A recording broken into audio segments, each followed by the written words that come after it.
Minas Gerais. É muito comovente isso. Eu queria que cada um de vocês pudesse estar aqui para ver, num país que está passando o momento que nós estamos passando, num país que a política está produzindo as notícias infames e mal cheirosas que temos produzido, reunir o melhor da sociedade brasileira, mineira, Juiz de Fora. Tá ruim o som? Ou sou eu que estou falando baixo? Eu estava ainda organizando as ideias aqui, porque eu estou confessando a minha emoção e a minha gratidão. Pronto, era o que eu queria dizer quando eu fui falando assim, baixinho e tal, né?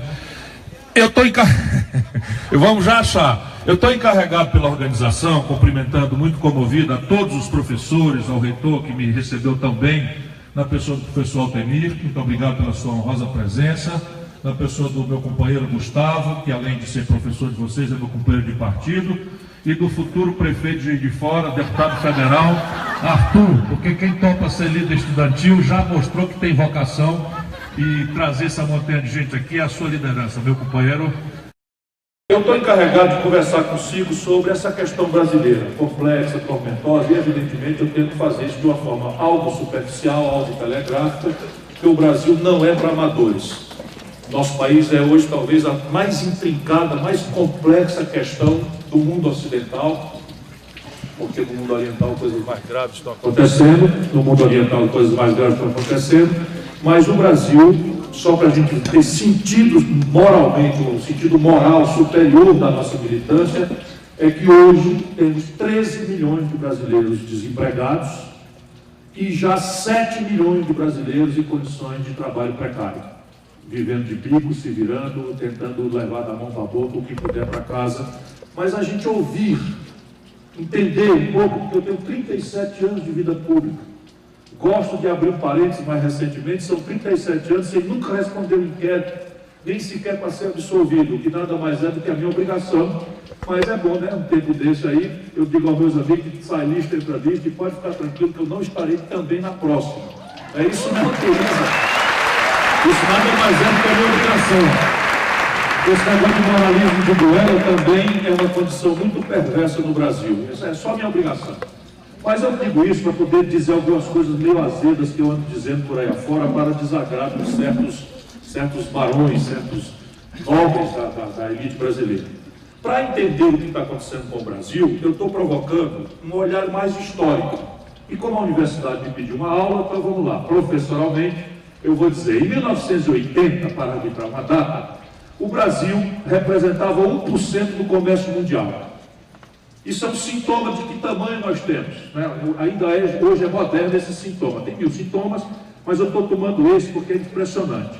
Na mesma data, 1980, a China representava 1% do comércio mundial.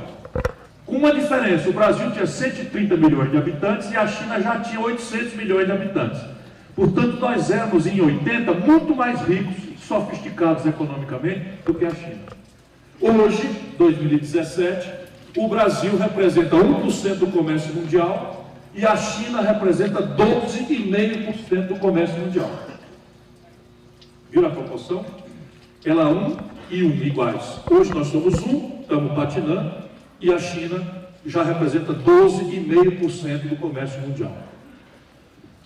Aí se perguntar o que houve, porque as evidências de que tem alguma coisa errada com o Brasil, de que talvez a China tenha algumas pistas, e as institucionalidades, as manhas políticas, as manhas culturais são intransplantáveis. Nem eu gostaria de copiar a institucionalidade chinesa, que não é possível. Porém, no fundo do marco da economia política, ou seja, de como é que se organizam as forças da produção, as forças do trabalho, os movimentos de superação do hiato tecnológico global, enfim, esses fatos têm poucas variáveis. É um marco de economia política que ou é neoliberal, modernamente, ou um certo keynesianismo, né? Ou é um estatismo cripto-reacionário, como Coreia do Norte, só para não esquecer nada, né? Então, não estou falando de instituições, nem de política, que cada qual tem o seu e a sua história. Mas, aparentemente, o Brasil anda errado e a China anda certo nas premissas. Mas vamos entender agora mais organicamente. O que aconteceu com o Brasil de 1980 até hoje? Nós crescemos de lá para cá, ridículos, míseros, 2% ao ano em média. Por isso que é importante, porque 80 não tem o Fernando Henrique ainda, e o PSDB, e o tal, o Canadá, e nem tem o Lula ainda, protagonizando o poder. Então, dá para a gente tentar conversar sem ainda despertar antagonismos que são legítimos. Eu também sou duro e azedo e tenho meu lado. Mas como nós precisamos refletir para consertar, não é para fazer mal, nem purgar nada, né? Eu estou chamando a atenção que o Brasil de 1980 para hoje cresceu 2% ao ano. Para quem não está acostumado a traquejar com a economia, vamos entender o que é 2% ao ano. Olha, o Brasil tem ganho produtividade, agora até parou, há uma razão impressionantemente alta nos anos 80, 70, 90, que é basicamente a troca de gente por máquina nos processos produtivos. Então, por exemplo, o atual prefeito de São Paulo resolveu baixar uma portaria lá, dizendo que os ônibus não aceitarão mais, depois de um certo prazo, pagamento da passagem em dinheiro. Ou seja, todo mundo vai ter que ter um cartão pré-pago e ele vai destruir uma profissão que é a do trocador. Aqui ainda tem? Pois é, protejam eles, porque eles vão fazer isso em todo canto, e não é para baratear a passagem, é para ganhar produtividade, ou seja, oferecer o mesmo serviço, reduzindo, do ponto de vista de pessoal, em 50% o custo. Uma colheitadeira, eu não estou dizendo que isso é mal necessariamente, apenas é um dado da realidade, né? Não precisa de trocador, eu acho um absurdo, lá em Fortaleza eu não deixei. Mas, por exemplo, uma colheitadeira de cana-de-açúcar, aqui ou em Ribeirão Preto, tira 76 trabalhadores para fazer o mesmo serviço. Para fazer o mesmo serviço num dia, uma máquina colheitadeira com uma pessoa operando faz o serviço de 76 trabalhadores. Esse ganho de produtividade generalizou-se na agricultura, na pecuária, na indústria, nos serviços, em tudo, todas as áreas. E o Brasil tem ganho de produtividade, agora parou, volto a dizer, porque está tudo parado. E isso produz um tipo de desempregado muito complexo, que é um gatão da meia-idade, tipo o orador que vos fala, né? Hein, gostou? Eu já nem sou mais, eu vou virar sexagenário agora em novembro. Como é? A gente conversa ali sobre o Brasil e os ganhos de produtividade, que eu supondo, vocês estão alguma malícia. Então, repare, esse tipo de desempregado está sendo excluído do mercado tradicional dele de trabalho e já entra no novo mercado sem oportunidade e com dificuldade de requalificação, de retreinamento. Porém, o mais grave tem a ver com vocês. O Brasil ainda é um país em transição, mas ainda é um país em transição demográfica, mas ainda é um país que coloca 2 milhões de garotos, rapazes e moças como vocês, por ano no mercado de trabalho, procurando com razão por bela oportunidade para trabalhar, para ganhar o seu dinheirinho, para libertar os pais do sacrifício, etc, etc. Pois bem, a soma da exclusão por ganho de produtividade, mais os jovens que arrasam de quase 2 milhões chegam por ano no mercado de trabalho, pede que o país cresça por ano, para cobrir isto, 5%. Nós estamos crescendo de 1980 até hoje, 2%. Pronto, acabou a palestra, estão entendendo? Daí o que está acontecendo no Brasil, não é possível parar aqui. Nós precisamos agora avançar para entender por que isso está acontecendo. E se isso não é uma mentira, ou não é um engano meu, ou não é uma leitura facciosa, porque houve um tempo em que o Itamar fez o real, meu grande amigo brasileiro de Juiz de Fora, brasileiro que vocês devem ter orgulho de serem conterrâneos dele, homem de bem, né? Sofreu o pão que o diabo amassou na canalice da propaganda brasileira, porque amava o Brasil, tinha realmente solidariedade aos mais pobres e fez uma mudança histórica no Brasil sem conciliar com os bandidos da política. A provar que isso é possível. Como é?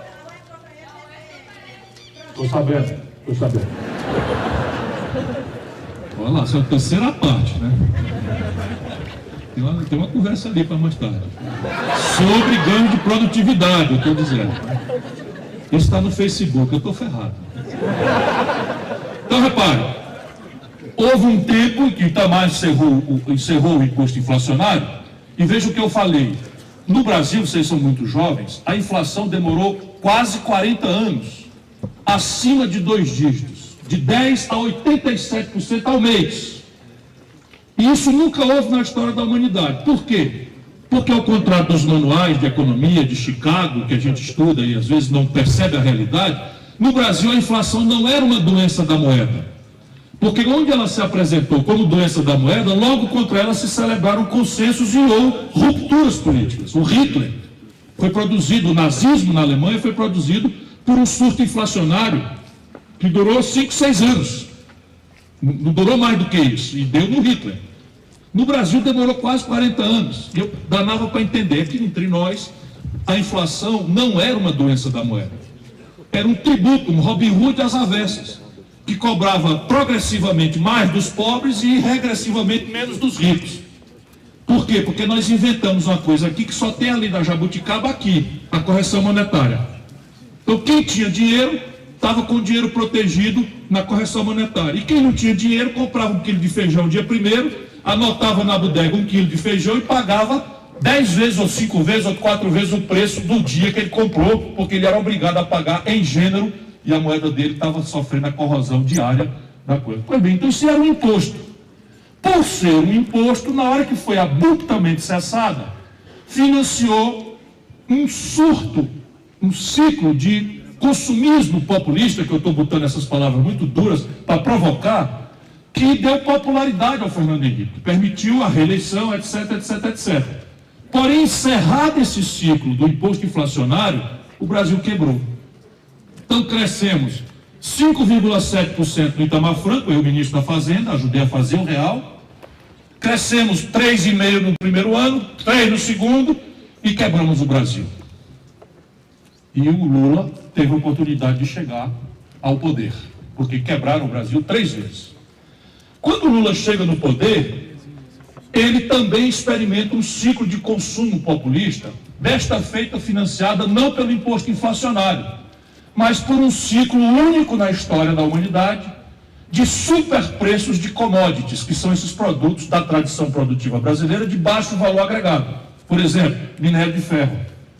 Nós estávamos vendendo, quando o Lula tomou posse, um minério de ferro a quando tomou posse, não, no segundo ano do Lula, graças ao crescimento da China, etc., nós estamos vendendo 1 tonelada de minério de ferro, que aqui em Minas Gerais é só raspar o chão. Você raspa o chão, bota dentro do trem e leva. Eu trabalhei na CSN, nós subindo aqui em Casa de Pedra, é isso aí mesmo, raspa o chão, não precisa fazer nada, 65% de ferro aflorado na coisa. Pois bem, nós estamos vendendo a $190 1 tonelada. Nós estávamos vendendo, quando nós fizemos a lei de partilha, esses canalhas, com perdão da má palavra aqui, já revogaram, nós estávamos vendendo um barril de petróleo a $110 o barril. O custo de produção do tonelada de minério de ferro é $38. Então a gente gastava 38 e faturava 170.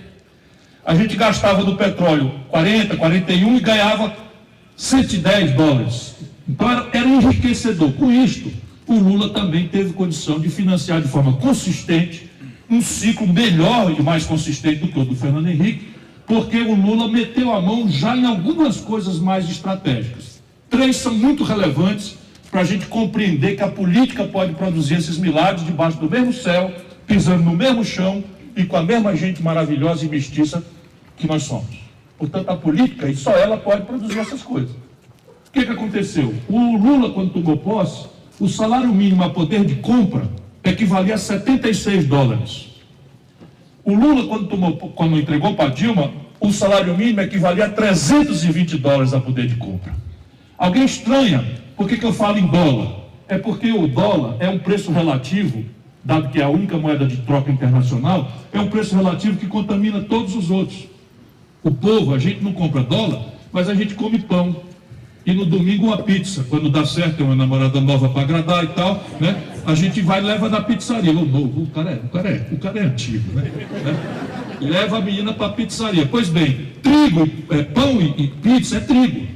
E o Brasil não produz trigo com suficiência. Portanto, temos que comprar o trigo do pão e da pizza em dólar. Nós temos a moeda real. O Uruguai tem a moeda peso. A gente compra uma picanha do Uruguai, tem que pagar em dólar. Os remédios, 80% da química fina brasileira, dólar, importados do estrangeiro. Se a gente precisava de R$2 para comprar $1 de trigo, de remédio ou de diesel, e passa a precisar de R$4 para comprar o mesmo dólar, o preço das coisas tende a subir, né? Guardem essa informação aí. Portanto, é muito importante saber, para ter referencial histórico, qual era o valor do salário mínimo que contamina toda a massa salarial. Serve de piso, mas serve de contaminação positiva para toda a massa salarial, o salário mínimo. Equivalia a 76 e o Lula entregou equivalente a $320 a poder de compra. Quando o Lula tomou posse, a proporção do crédito na renda nacional era a mais baixa do mundo capitalista, 20, 21, 22% do PIB. Com o Lula dirigindo o crédito para as massas populares, apesar de ter mantido uma política econômica muito conservadora, com juros altos, criminosamente altos, eles replicaram a mesma política do Fernando Henrique, o Lula forçou a mão na contramão do Banco Central para um crédito dirigido. Então é TJLP no BNDES para financiar a indústria, crédito para a agricultura familiar, recorde, crédito para a agricultura tradicional, recorde, crédito por Minha Casa Minha Vida, construção civil, recorde, crédito consignado para os aposentados, recorde, crédito para semiduráveis, etc, etc. Até um cartão tinha para a negada comprar geladeira, fogão, micro-ondas, etc, etc. De maneira que o crédito subiu para 55% do PIB. E por fim, demonstrando ainda, né, por que houve um ciclo um pouco mais longo, um pouco melhor qualificado, de consumismo populista, ainda que seja a mesma coisa, e eu já explico por que eu estou usando expressão tão azeda, o Lula criou uma rede de proteção social que, por exemplo, no Nordeste brasileiro, de onde eu venho, em 5 anos de seca, nós teríamos tido dezenas ou centenas de saques, porque era a única forma das pessoas não morrerem mesmo, literalmente, de fome. Minas conhece isso com o coração, porque temos aqui Vale do Jequitinhonha, Mucuri, aquele entorno ali de Montes Claros para cima, e Minas é esse estado especial do Brasil, porque tem sensibilidade para conhecer o Brasil, pelo bem e pelo mal, todos os nossos sofreres e virtudes. Como é? Sim, senhora, o Brasil deve muito a Minas Gerais, inclusive a Revolução de 30. A pedir muita OS para estudar isso, e o bicho não gosta de ler.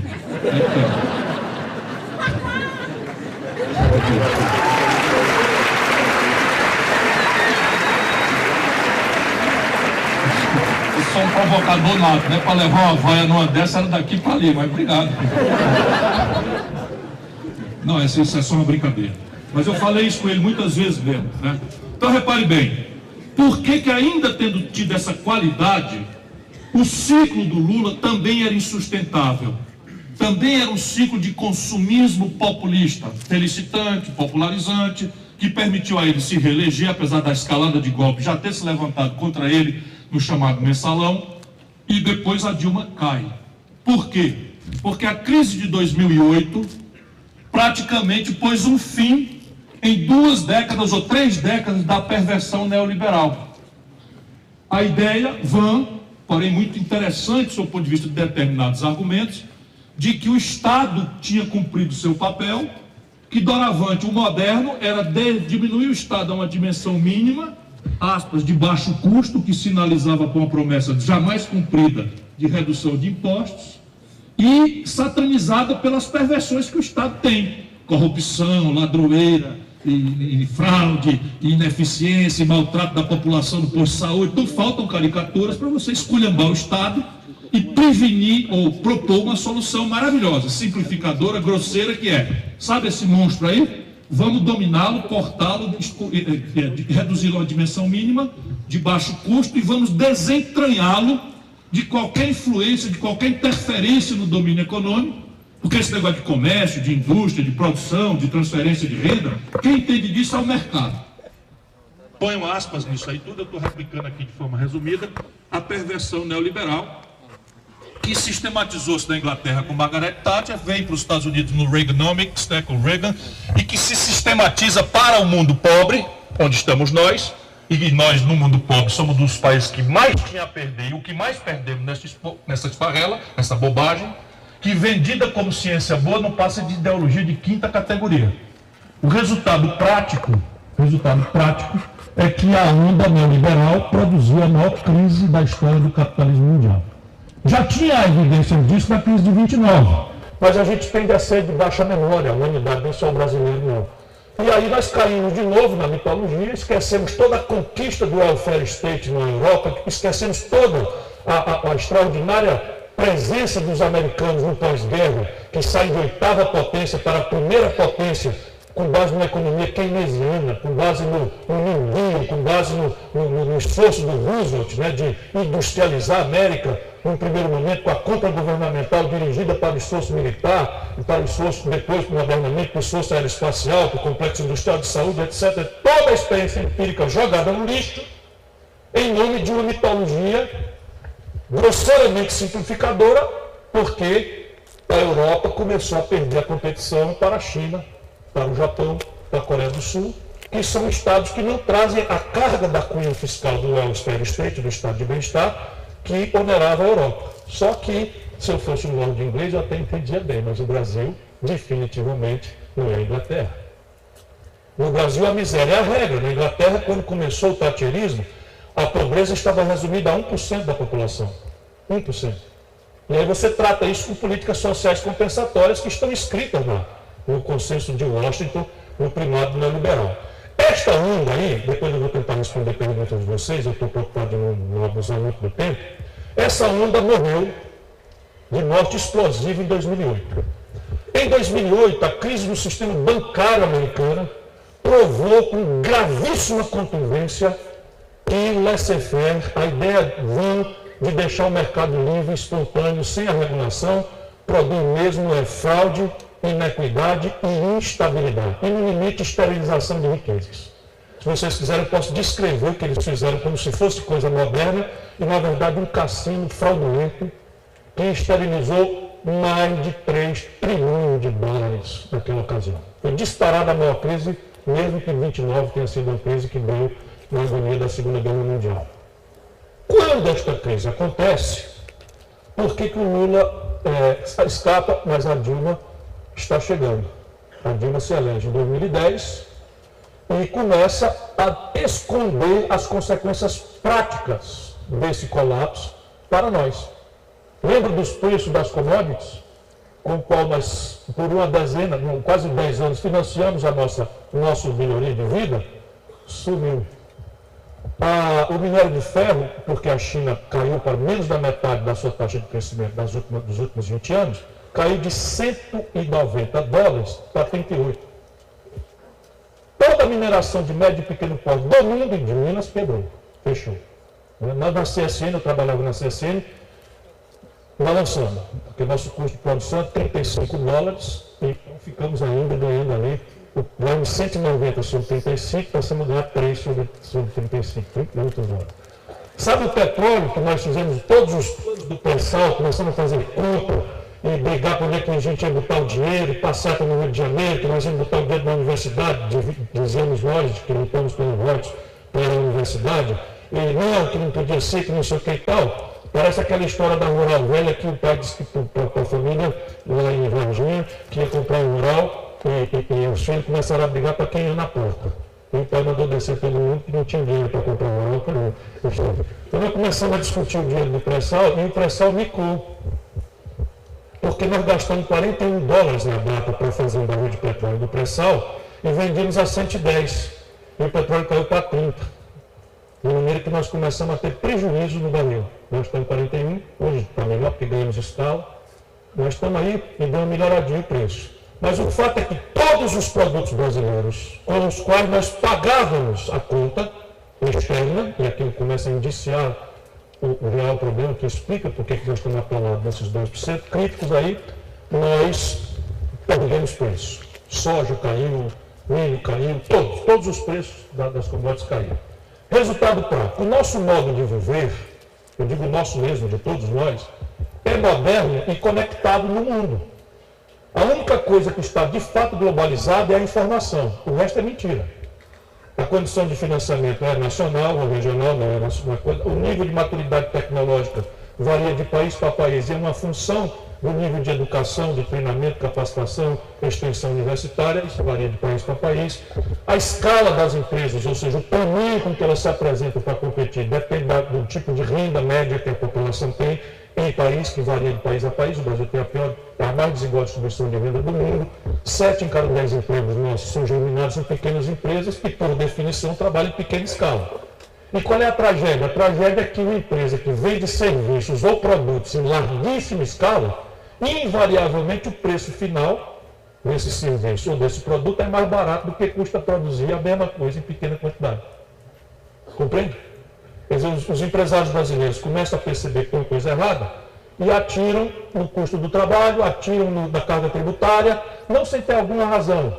Mas lá na Sulanca de Caruaru, vocês já ouviram falar? Lá é um cluster, um arranjo produtivo local. Sulanca de Caruaru já fez essas reformas neoliberais todas desde sempre.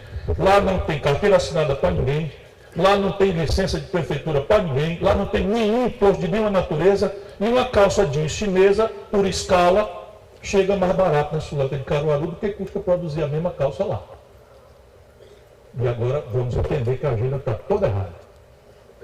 E isso nos traz ao russo no problema. A very big problem.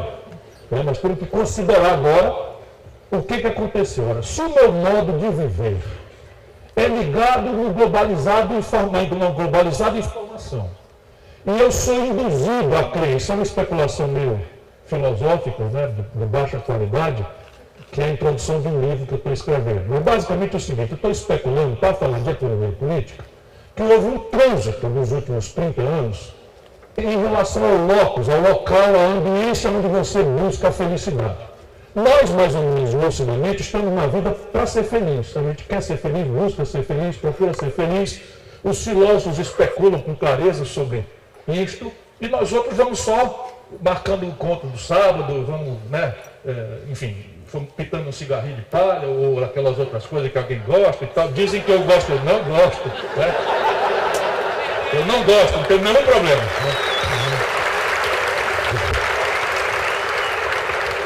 Essa palma é porque eu não gosto ou porque dizem que eu gosto?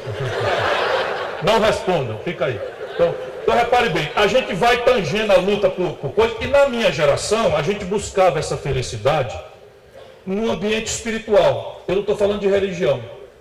Era uma busca felicitante, o próprio processo de buscar a felicidade no romantismo, na poesia, né, na serenata, na política, na insurgência revolucionária. A minha geração se acreditava potente, não era só para derrotar o sargento da esquina. Nós éramos crentes de que nós tínhamos a força para subverter até, né, os limites da organização em bases judaico-cristãs da família mononuclear. Nós andamos pensando, e isso foi talvez o maior dos equívocos, eu sou um pouquinho mais jovem, mas a turma andou acreditando mesmo, não era sequer ilegal na viagem lisérgica que subverteria limites psicofísicos do cérebro, numa viagem, né, que acabou se revelando meio trágica. Enfim, o fato é que nossa geração vivia um processo espiritual de busca pela felicidade. A humanidade hoje está induzida a referir sua busca à felicidade inconscientemente a quanto de uma expectativa de consumo maravilhosamente excitada por uma oferta global de cuja notícia temos pela internet, pela televisão, pelos reclames, pelos outdoors, etc, etc. Quanto dessa expectativa excitante de consumo eu dou conta de praticar com a renda apertada que eu tenho. E isso explica essa angústia existencial do planeta hoje. Isso explica penso eu, isso explica a violência vulgarizada no Brasil, porque uma certa esquerda de boa fé imagina que gera violência é miséria. Como eu venho de uma experiência muito prática, eu fui governador do Ceará com 32 anos de idade, até hoje o mais jovem da história, o juiz do povo do Ceará me elegeu com 32 anos de idade, governador, já tendo sido prefeito com 29, né? E deputado com 25. Veja bem, ministro com 36, essa responsabilidade já foi do Itamar. Né? Pois bem, na minha experiência, existe um lugar chamado Salitre, que fica na esquina do Ceará com Piauí e Pernambuco. É o lugar mais pobre do Ceará e, portanto, um dos mais pobres do Brasil. E lá passa até 2 anos sem nenhum homicídio. Portanto, eu tenho uma observação empírica de que miséria não gera violência. O que gera violência, penso eu, para discutir, é a justaposição da opulência, do luxo, né, com a aspiração de acesso a esse consumo com a frustração da renda que os pobres não têm. A consequência venial é a pirataria, né, e a consequência mais grave é tomar. É vomitar um antagonismo a essa situação que não me cabe, eu não caibo nela. Um jovem da periferia do Rio de Janeiro, da periferia de Belo Horizonte, de Fortaleza, ele não tem razão nenhuma, a vida nega tudo para ele. Ele não pode portar os elementos simbólicos do êxito social, ele não pode portar os elementos iconográficos que a menina faz dele um rapaz atraente para as meninas para os rapazes. Enfim, e aí essa coisa toda está aí. Bom, essa é uma digressão para entrarmos na economia política. O nosso modo de viver é moderno e conectado à informação de um padrão maravilhoso de consumo. Nós estamos perseguindo ele. Mas na prática, alguma coisa nós temos acesso. Por exemplo, o Brasil tem 300 milhões de aparelhos celulares plugados. 200 milhões de habitantes, 300 milhões de celulares ligados. Né? Ainda temos um precário acesso à internet, porque são xing-ling, etc., mas nós estamos vivendo, 80% daqui, isso não é trivial. Porque, por exemplo, a química fina dos nossos remédios, 80% são importados. Os meios de diagnósticos médicos nos quais acreditamos, sendo que não acreditamos mais no médico, são importados. Então, se eu for no médico, o médico botar o ouvido aqui na minha escola e dizer assim, diga 33, eu falo 33. O cara diz, não, você está bom, pode seguir a viagem e tal. Isso não vai dar certo. Não pediu uma ressonância, não pediu uma tomografia, não pediu uma chapa do pulmão, isso não pode dar certo, vou procurar outro, né? Isso é fato, eu estou brincando com coisas para a gente não ficar muito cansado desse assunto chato, mas isso é o que importa entender no Brasil. Depois a gente vai para a terapêutica e se concordando que a doença é essa. Pois bem, quando a gente segrega, e aqui vem a explicação por que o Brasil está crescendo tão pouco, e por que a China cresceu tanto exuberantemente na mesma quadra do mundo, partindo do mesmo ponto de onde partimos nós. Então a questão básica que eu sustento para discutir é que tem 3 proibições, uma concatenada com a outra, que nos impedem de crescer àquela constância mínima de 5%, de maneira a incorporar os ganhos de produtividade, que é a troca de gente por máquina, e a dar oportunidade para os jovens, à troca de 2 milhões, entrarem no mercado de trabalho, sem estressar a massa salarial. Porque se eu tenho 13 milhões de desempregados, como comecei falando, mas 7 milhões de pessoas em condições precarizadas, não há como a massa salarial expandir. Pelo contrário. Com a especialização, não sei o que eles estão fazendo, a massa salarial brasileira vai encolher, para além do que já está encolhendo gravemente. Então, se isso não acontece, eu tenho que entender por quê. E eu proponho 3 obstáculos. Se nós concordarmos que eles são verdadeiros, eu perdi um pouco mais de tempo, cansei vocês um pouco mais no diagnóstico, porque a terapêutica meio que salta da compreensão do qual é o problema. Então, a primeira grande questão, na minha opinião, o Brasil está proibido de crescer por causa do desequilíbrio nas nossas contas com o estrangeiro. Termina o ano, um país como o nosso faz igual a gente em casa. Puxa a conta, o que é que nós temos para receber dos estrangeiros, da soja que nós vendemos, do petróleo que nós vendemos, do milho que nós vendemos, etc, etc, etc. E o que é que nós temos que pagar para o estrangeiro, do celular que nós importamos, embora ele possa ser montado em Manaus, 100% vem importado.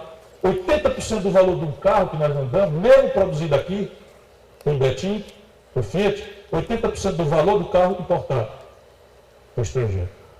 Aí a química fina, 80% dos remédios importados.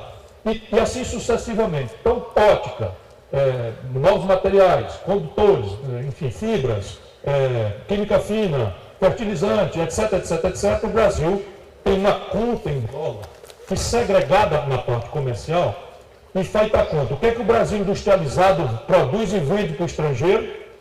E o que é que o Brasil compra industrializado do estrangeiro? Puxa a conta e bate uma com a outra. Nós ficamos devendo, a última vez que nós crescemos, ali no primeiro ano do governo Dilma, 124 bilhões de dólares.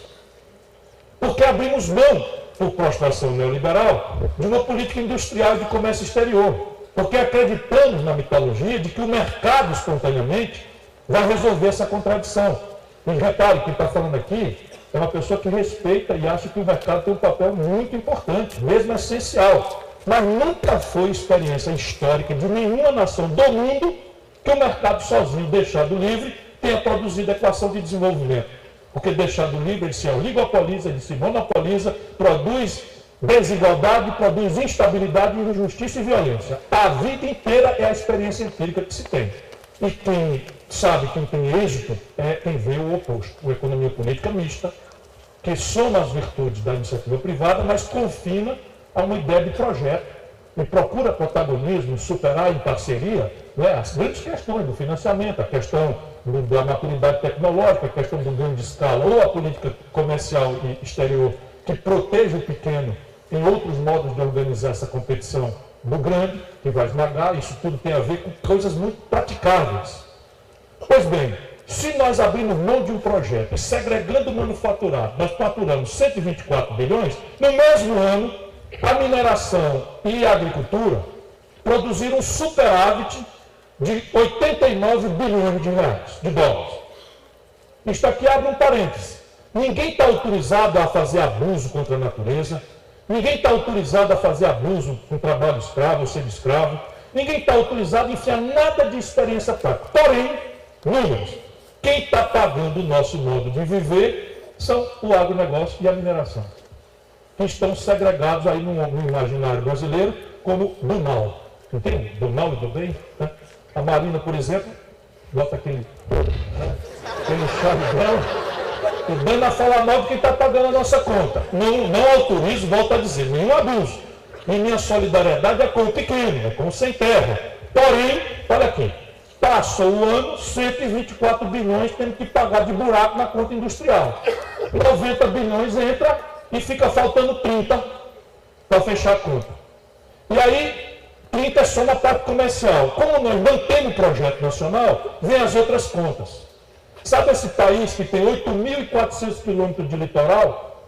100% praticamente do afretamento das nossas exportações e importações são contratados com armadores estrangeiros. Bota aí 11 bilhões de dólares de buraco na conta de frete. Abrimos mão de uma política consistente de ciência e tecnologia e estamos alugando a inteligência dos outros. O nome disso, no Granon, é royalties. Né? Aluguel da inteligência dos outros que a gente não tem, royalties. Lá se vai mais 7 bilhões, bota a conta aí, 7 bilhões de dólares. Quebramos a estrutura de seguros e resseguros nacional brasileira, lá se vai mais 9 bilhões de dólares. Então, no limite, o Brasil tem um passivo na sua conta com o estrangeiro que ciclicamente parece infinanciável. Qual é a consequência prática disso? E aí, por favor, tenha um pouquinho de paciência, porque isso aqui tem que ser popular. Vocês têm que dominar isso para a sua vida e ajudar o nosso povo a entender. Lembra que eu falei que a gente compra o trigo da pizza e do pão, que a gente não compra dólar? Se tiver pouca banana sábado aqui no mercado de Juiz de Fora, e muita gente querendo e podendo comprar banana, o que acontece com o preço da banana em Juiz de Fora? Igualmente. Pois é assim no mercado de câmbio. Se eu tiver uma necessidade muito grande de dólar e a oferta de dólar escassear por algum ciclo internacional especulativo, de crise, etc., etc., o preço do dólar em real sobe. E aí apresenta-se o stop and go do crescimento brasileiro. Nossa moeda vai a 4, volta a 3. Com Lula, se nós fizéssemos atualizado, quando acabou o desastre do governo Fernando Henrique, o câmbio atualizado seria R$ 9,20. Você imagina sair daqui para Miami com o câmbio a R$ 9,20? Né? Prefiram Fortaleza. Né? Eu estou lá esperando vocês. Né? Então, repare, e aí quando vai a 9,20, o preço do pão sobe, o preço da pizza sobe, o preço da passagem de ônibus sobe, porque é diesel, que é petróleo, que é dólar, o preço dos remédios sobe, se apresenta uma miragem de inflação e os caras, pumba, atira com taxa de juros. E aí, taxa de juros. A gente tem que popularizar esse assunto. E não é difícil, apenas porque a televisão não conta a história. Sabe, não faz uma novelinha, por exemplo, era tão fácil chamar a Patrícia Pilar com aquela beijo dela. Assim, aí o cara fez uma piada inteligente. Vou transferir para ela. Ela fez um grande filme aqui em Juiz de Fora, o Zuzulange. Mas vou transmitir para ele esse aplauso que eu sei que é para ele. Mas O cara fez uma piada maravilhosa. Eu disse isso, ela fez uma esculhambada no Michel Temer na internet. Eu disse, grande Patrícia. Aí o cara diz assim, mais um envolvido na operação carne fraca, Ciro Gomes. Aí já fui ficando zangado. Carlos... Ah não, o cara fez uma piada. Carne é fraca. Foi nessa linha essa piada. Vamos continuar estudando. Vocês só gostam da malandragem, né? Vamos lá. Então repare bem. Se o câmbio, né, faz isso, nós temos então a primeira grande proibição, que é o Brasil não pode crescer, porque ao crescer agudiza o desequilíbrio da conta com o estrangeiro, ao agudizar a conta com o estrangeiro, desvaloriza a moeda, passa essa desvalorização para os preços, o Banco Central tira com taxa de juros. Por que eu chamei a Patrícia para explicar? Olha, a taxa de juros é um preço básico da economia e fica facílimo de entender. Numa economia onde o governo paga por um papel mais do que o lucro médio dos negócios, essa economia para. Por que ela para, como está parada a economia brasileira? Porque das duas uma, eu tenho dinheiro e vou decidir, eu boto o dinheiro no banco para ganhar 24% ao ano, ou eu boto na padaria para ganhar 6%, trabalhando, acordando cedo, brigando com o fiscal da prefeitura, brigando com o trabalhador, etc, etc, etc. Eu boto no banco. Porém, a realidade brasileira é outra. É de uma cabeça de empreendedores, nós estamos todos, cada cabeça tem um sonho de empreender. Isso é um estudo do Banco Mundial, entra ano e sai ano, o Brasil é o país de maior pulso empreendedor do planeta. E aí eu não tenho dinheiro. Como é que pode tomar dinheiro emprestado no banco para botar num negócio que vai me dar um lucro menor do que a prestação que eu tenho que pagar para o banco? Está difícil de entender? Não está, né? Está simples de entender. E isto é a consequência desse desequilíbrio na prática, e a economia não tem investimento para crescer. Segundo obstáculo, conectado com o primeiro, o endividamento único, explosivo e final do aparelho produtivo privado brasileiro. Eu tenho estudado essas coisas. As 300 maiores empresas brasileiras de capital aberto, nacionais, não fizeram no último trimestre de 2016, caixa suficiente para pagar a prestação de dívida ao banco. Então, veja bem, as empresas privadas, nenhuma fez caixa para pagar a conta do banco. E nós estamos vivendo a maior inadimplência, a maior reserva de créditos de dificuldade de recuperação e a maior estatística de recuperação judicial, que se chamava falências e concordatas da história brasileira. Isso é fato. E o terceiro fator é o colapso fiscal. Aqui, quem for progressista, quem for de esquerda, tem que fazer um apelo aos tradicionais líderes da esquerda no Brasil. Por quê? Porque nós temos um debate onde nós estamos perdendo a autoridade moral, porque a gente não achou o ponto correto de equilíbrio em diversas questões. Uma delas, e é central, é a questão fiscal. Para um progressista, que não seja só de goela, a grande característica é a intervenção do Estado no domínio econômico. É a intervenção do Estado para promover a superação das desigualdades. É a intervenção do Estado para superar a miséria, a pobreza, o que quer dizer aumentar a formação bruta de capital no setor público. Portanto, ter mais dinheiro do que arrecada é uma essência para o mundo progressista. Aí os caras falam nisso e vão ajustar este valor pela depressão da despesa. E nós temos que ajustar este valor para não ficar reacionários a uma evidência pelo lado da receita. Porque o sistema de arrecadação no Brasil segue sendo dramaticamente regressivo. A gente cobra muito mais da classe média formalizada no mercado de trabalho e dos pobres trabalhadores das contribuições indiretas do que do baronato. Muito mais, não é pouco mais. Minha disciplina na universidade, doutorado, era direito tributário. E assim eu sei com muita crueza do que eu estou falando, e essas coisas têm piorado muito no Brasil, inclusive na constância do governo Lula. Eu brinco com ele, provoco, porque somos bons amigos, mas temos diferenças insuperáveis. Uma delas é ele botar o Michel Temer na linha de sucessão do Brasil. Não perdoa. Não perdoa. Foi traído, é vítima, foi traído, é vítima. Eu sei que foi traído e é vítima, mas cometeu a irresponsabilidade, que eu disse 1000 vezes, não faça isso, pelo amor de Deus. Tem entrevistas minhas dizendo que desse jeito nós íamos derrubar vulnerar o país a um golpe. Não é porque eu sou profeta, é porque dava para ver. O Eduardo Cunha ficou poderoso porque o Lula entregou Furnas para ele. Nessa ideia pragmática de que para governar tem que conciliar com bandido. Por isso que eu elogio o Itamar, porque o Itamar quebrou o pacto inflacionário, enfrentou os bancos e não conciliou com bandido nenhum, pelo contrário. Conseguiu que o povo desse a ele o apoio necessário para ele, inclusive, enquadrar o Congresso Nacional, que era um Congresso tão ruim quanto não, pior do que esse não é possível.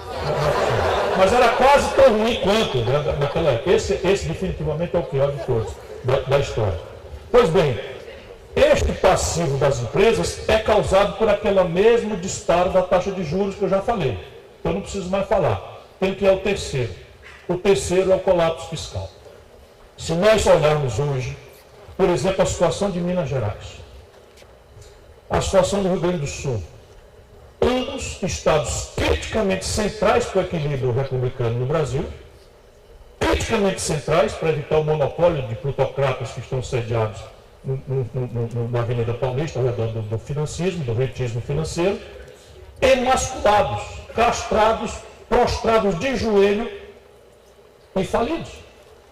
Vê se pode, faz 20 anos, 15 anos, que Minas Gerais está liquidada financeiramente e agora foi para o chão. Faz 15 anos que montou esse esquema foi o Fernando Henrique, que o Fernando Henrique sabe ler. O Fernando Henrique conhece a história do Brasil. O Fernando Henrique não tem limite nem escrúpulo. Ele cansou de dizer a mim que a grande tarefa de um modernizador no Brasil era encerrar a memória do Vargas. Eles estão completando aí com a revogação de CNT e coisas e tal, mas uma das coisas da memória do Vargas é a Revolução de 30, que modernizou o Brasil, que botou as mulheres para votar, que criou o voto secreto, né, que fez um conjunto de consolidações importantes para o país e que foi feita contra, inclusive, uma insurgência armada. A Revolução de 30 aconteceu porque o mineiro Antônio Carlos de Andrada foi traído na política do café com leite. Era um paulista e um mineiro, um paulista e um mineiro. Aí o paulista resolveu ser paulista, outro paulista. Né? Aí o Antônio Carlos de Andrada insultou o Getúlio, porque não podia partir, porque pareceria em causa própria, insultou o Getúlio para o Getúlio fazer a Revolução de 30, e graças a essa reunião entre Minas Gerais e Rio Grande do Sul, o Brasil hoje moderno nasceu. Pois bem, o Fernando Henrique sabe disso e destruiu as finanças públicas do Rio Grande do Sul e de Minas. Nunca mais se pariu um líder no Rio Grande do Sul. O Palácio do Piratini virou uma usina de destruição de liderança, sabia? Nunca se reelegeu ninguém lá. Tirando o Itamar em Minas, quem protagoniza a força e o equilíbrio que Minas sempre deu ao Brasil modernamente? Olha a situação do Pimentel. Olha a situação do Anastasia. Olha a situação do Aécio, do ponto de vista de governança. De governança. Isso é Minas.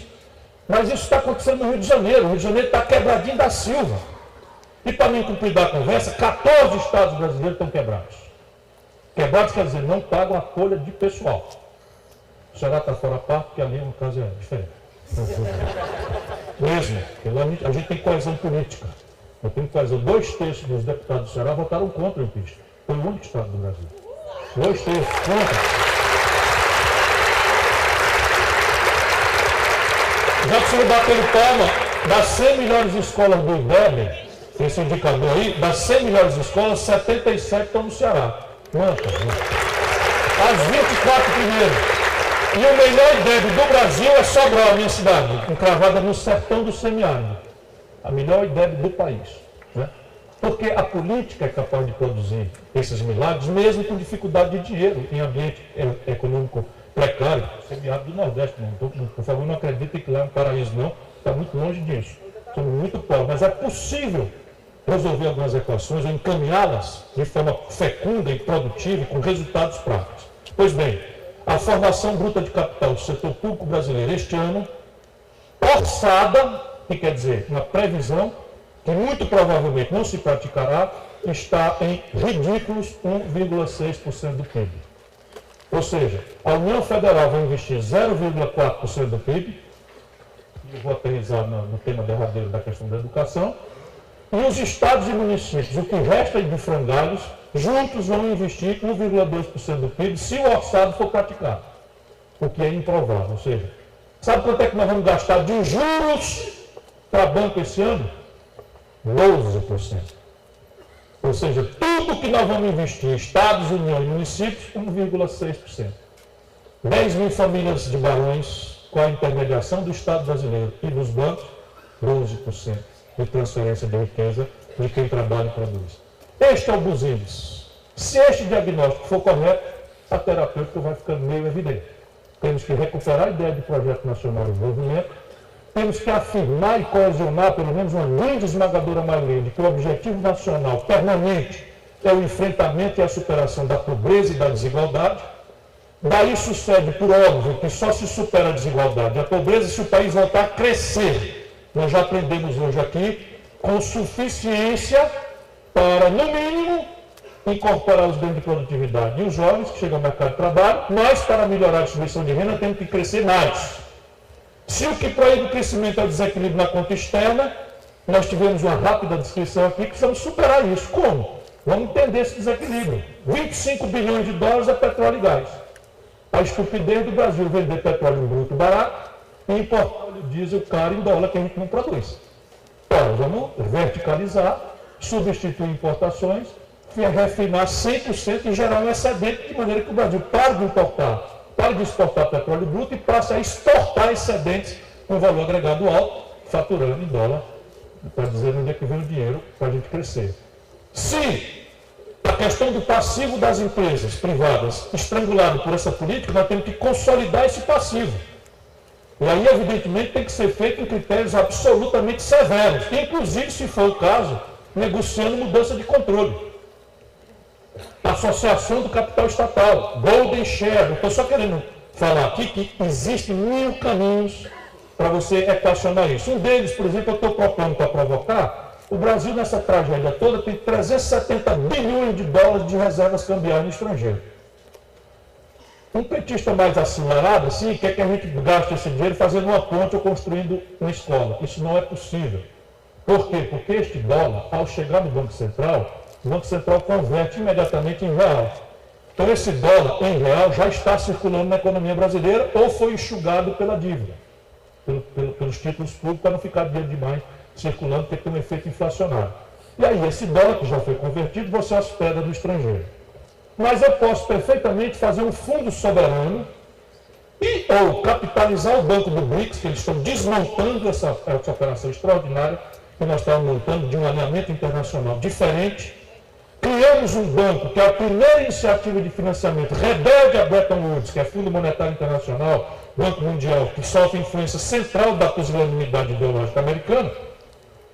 E esse banco pode financiar experiências institucionais rebeldes para essas interdições do Banco Mundial e do Fundo Monetário Internacional. Pois bem, nós podíamos pegar 50 bilhões de dólares das reservas brasileiras, capitalizar o BRICS e abrir uma linha de redesconto para refundação, para consolidação de passivos privados, empréstimo, com garantia real, com tudo, só que o juro internacional hoje é negativo, 1,5% a menos. E o juro brasileiro está sendo aí, na Selic, 12% ao ano, a taxa básica. Se você trocar 12% de carregação por 1,5%, 2% positivo, o Brasil ganha 1,5% de juros, porque nós temos hoje aplicado a reservas nominais a juros negativos, e consolida o passivo trocando. E se as empresas privadas pagarem os bancos com este volume, o que acontece com o preço do dinheiro, que é o juro? Despenca, porque os bancos vão ter um montante de dinheiro e tudo que os bancos não querem é que você pague a conta deles. Eles querem que você fique pedalando e eles vencendo o juro. Se eu ameaço ou faço pagar os bancos massivamente, eles vão baixar o preço e vão se reassociar ao mundo produtivo, conectando, né, o capital com o investimento e saindo do rentismo, que é o que hoje arrebenta a história brasileira. E, por fim, se o Estado Nacional está assim tão emasculado, é preciso fazer uma mudança no perfil fiscal do país. E aqui, flagrantemente, sem embargo de consertarmos muitas ineficiências no modelo tributário, que é complexo, que é injusto, e tal, o Brasil tem um sistema tributário regressivo. Volto a dizer, cobra muito menos de quem pode pagar mais e muito mais de quem pode pagar menos. Concretamente, vamos pegar aqui. O PT gosta de falar sobre imposto sobre grandes fortunas. Ok, porém, modernamente, grandes fortunas não existe mais. Porque agora é tudo pejotização, criaram esse termo agora. Então, repara, o bilionário Antônio Hermílio de Moraes, ele tinha todas as riquezas dele numa pessoa jurídica, numa holding, que paga o mordomo dele, o helicóptero dele. Coitado, até já morreu, tem que achar um vivo aí. Né? Enfim, milionário qualquer. O Jorge Paulo Lema, esse é um capitalista interessante. Mas vamos lá, o Jorge Paulo Lema, ele não está cometendo ilegalidade nenhuma. Tudo está na holding. E ele recebe um prolabore, paga o imposto de renda igual a você e a ele, né? 27,5%, olha, vê se pode. Né? 27,5%. E aí os free benefits, o mordomo, o helicóptero, a lancha, a comida, o motorista, o carro, a gasolina, etc, etc, tudo na conta do penca contabilizado na empresa. Né? Isso tudo pode mudar, mas uma das coisas é a gente entender que grandes fortunas não existem e aí buscar o acumulado ali nas heranças e doações. Porque na herança e doação, quando o cidadão morre, ele passa as ações da holding para o filho. E a gente lá no Ceará já fez uma parte. Por exemplo, o imposto sobre transmissão causa-morte no Ceará é 8%. Em Minas Gerais é 4%. Uma crise dessa, por que não passa para 8%? Sendo que na América é 30%. No centro do capitalismo mundial é 40%, dependendo de forma progressiva. O Brasil é um de 2 países do mundo, da OCDE, que não cobra imposto sobre lucros e dividendos. Brasil e Lituânia. E o Brasil cobrava e o Fernando Henrique revogou. Aí está, claramente. Né? E você tem, então, caminhos para ir consertando essa equação de financiamento de maneira a elevar a formação bruta de capital do país. Isso exige, naturalmente, um novo pacto político. É muito mais fácil falar do que fazer, mas é importante a gente se livrar do desencanto, da desesperança, da descrença e até da depressão que está campeando o Brasil lá fora. O Brasil tem tudo para corrigir. No fato real, econômico, nós temos tudo para corrigir. O que colapsou no Brasil foi a política. Nós estamos vendo que uma parte é corrupção, mas isso é novela, para nos distrair. O grande problema, sendo grave, não é a corrupção. É a falta de imaginação, é o conservadorismo político que faz com que a montanha de dinheiro que nós hoje temos seja alocado de forma a privilegiar a especulação financeira e não a produção e as coisas a ela inerentes. E aí temos um ponto final. O Brasil tem muito menos educação do que precisa. Avançou-se uma opção, né, na expansão do ensino superior no Brasil, mas ainda temos apenas 18% dos garotos de 18 a 25 anos matriculados.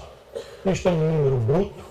Quando a gente olha a qualidade deste ensino, olhando especialmente as arapucas privadas, com exceções naturalmente, que foram franqueadas aí pela concessão do Fernando Henrique, nós temos então uma tragédia acontecendo no Brasil. Inclusive cofinanciada com dinheiro público, porque nós resolvemos não atacar a questão estrutural e fazer renúncia fiscal dos tributos que eles fazem trocando por vaga. Não deixa de ser bom, não deixa de ter algum benefício, mas era muito melhor a gente concentrar na expansão do ensino que tem qualidade, que é o ensino público, gratuito, contra o qual eles vão investir, das universidades federais, que têm atingido níveis de excelência bastante razoáveis, apesar de todas as dificuldades. Então, bem, esta gente, vendo o que eu falei para vocês aqui, vou terminar, resolveu passar uma PEC, que é uma emenda à Constituição, que congela por 20 anos, um governo que não foi eleito, congela por 20 anos o investimento, o gasto em escola, saúde e aposentadoria. E deixa livre de qualquer controle 46% do orçamento, que é essa montanha de dinheiro que vai para juro para banco. Nos Estados Unidos tem uma norma parecida que controla ciclicamente o gasto público, mas a dívida está dentro. E aí quando tem um colapso, para a América e eles vão discutir, e aí tem, vamos dizer, aperto do cinto para todo mundo, inclusive e especialmente para juros, que é a mais antissocial e menos justa das despesas, porque, afinal de contas, o juro real no Brasil 12 vezes mais caro do que o juro do mundo, não tem explicação. E isso nos traz ao colapso da política. Nós perdemos na política porque conciliamos, pode ser que isso tenha sido sábio numa certa hora, mas para o futuro, creio, não é sábio. Nós precisamos nos organizar e, de preferência, eu vou rezar que seja não só assim, dentro das linguagens da democracia, botar essa gente para fora e eleger um governo que nos comprometa com o Brasil. Obrigado a todos.